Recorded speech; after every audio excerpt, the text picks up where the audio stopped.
Yes mga lods, good morning po at magandang araw po sa ating lahat mga lods. Happy Sunday po, happy Sunday sa ating lahat at so hindi lang po tayo. At ito na naman tayo mga lods, gagawa tayo ng ating recipe for today mga lods. No?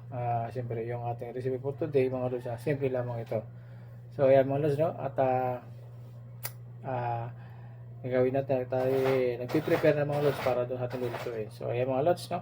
Samahan nyo ako mga lods para sa ating video sa araw na ito mga lods, no? At para sa ating recipe mga lods. So ayan mga lods, tara at umpisa na natin mga lods yung ating pagluluto. Ayan. So ito mga lods yung ating malunggay mga lods, no?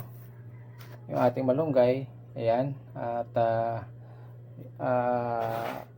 kasama na itong papaya natin mga lods. So, 2 piraso yung mga lods yung ating biniling papaya para medyo maraming gulay natin mga lods. At ang nagawin din mga lods, tinula siya pero hindi manok ang kalahok niya mga lods. Hindi manok ang kalahok niyan, tinula pero ang kalahok niyan ay yan, 2 pirasong dilata mga lods. So yan ang kalahok ng ating tinula. So yan mga lods, yan yung ating recipe for today. Sa mga yan mga lods, samahan nyo ako at yan ay ipiprepare natin at gagawin na natin mga lods. So ayan, okay, tara mga lods. Okay mga lods, umpisahan natin yung ating recipe mga lods. Lagyan natin luya mga lods. Ayan, ang ating luya. Medyo papula-pula lang natin mga lods yung ating luya. Ayan, para magkano siya mga lods yung luya natin. Kasi yung luya mga lods, pwede naman rin natin ito. Nakakain din natin. Maganda nga itong luya mga lods eh. Sunod natin mga lods yung ating sibuyas.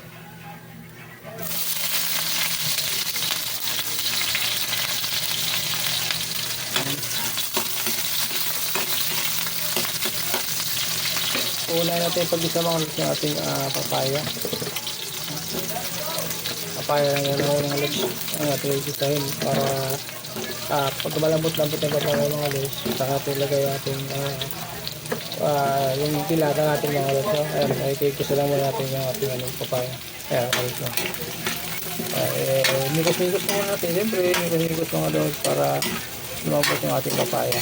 Ayan. Ayan yung ating recipe for today mga lods. Simple lang yan. No? Pero yummy yan mga lods. Lagyan na rin natin yung mga lods na ng ating mayroon tayong palagay dyan mga lods yung ating hinatik ko lang mga lods yung ating cubes. Ayan, lagyan din natin ito mga lods yung cubes natin. Hinatik ko lang yan para naman hindi masyado mga lods pampalaan lang yan mga lods, yummy sa ating ulam mga lods. Ayan, no? Higos-higos lang ulit natin sa mga lods. Okay, lagyan natin paminta natin mga lods. Ayan, paminta natin. Tapos siyempre lagyan na rin natin mga lods yung ating dilata para isang tapos magdalasan na rin sa mga lods.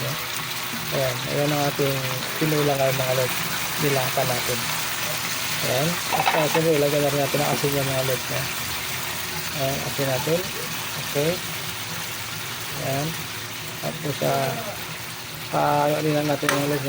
Tapos siyempre ayan, para maglasa yung natin, yung ating sardinas. So ayan mga lods, kaya palambot-lambutin lang din natin ating papaya mga lods. Ayan, okay, lagyan natin yung tubig. Lagyan natin yung tubig yung mga lods, puting tubig lang naman. Ilalagyan natin dyan. Ayan, okay.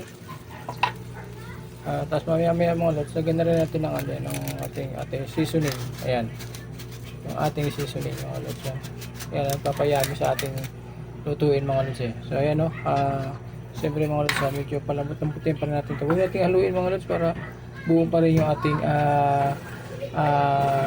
ating dilata mga lods. So ayan, pakukuloy lang natin siya mga lods. Tapos ilagay natin yung ating malunggay mga lods. Okay,